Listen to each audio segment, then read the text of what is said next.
खबर शामिल कहते हैं वज़ीराबाद से हमारे नुमाइंदे मोहम्मद राहील अमजद की रिपोर्ट के मुताबिक वज़ीराबाद में तरक्की के नए दौर का आगाज़। म्यूनसिपल अफसरान के मुताबिक पंजाब डेवलपमेंट प्रोग्राम के तहत शहर की गलियों और सीवरेज के मसाइल अब माजी का हिस्सा बनने जा रहे हैं।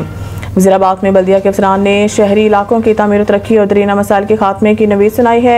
Municipal officer infrastructure and services Shahrukh Cheema और सब इंजीनियर आबिद बाजवा ने बताया है कि वज़ीर आला पंजाब मरीम नवाज की खुसूसी अहकामात पर शुरू किए गए इन मनसूबों में बाब वज़ीराबाद से लेकर अंदरून शहर की गुंजान आबादियों, शेराकोट, नसीर कॉलोनी, गैपको कॉलोनी और इलाहाबाद की नशीबी इलाकों में गलियों की तामीर और मरम्मत, निकासियाब के निज़ाम की बहाली और बरसाती पानी ने मुस्तकिल हल पर खुसूसी तवज्जो दी जा रही है।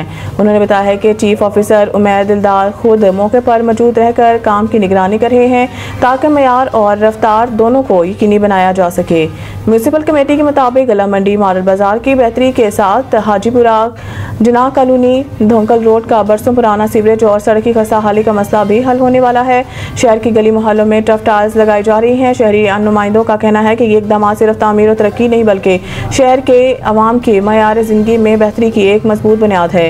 उन्होंने म्यूनसिपल कमेटी की नेक नियति और मेहनत को सराहते हुए वज़ीर आला पंजाब मरीम नवाज और इनकी टीम का शुक्रिया अदा किया। बिलाल अहमद खान लोधी।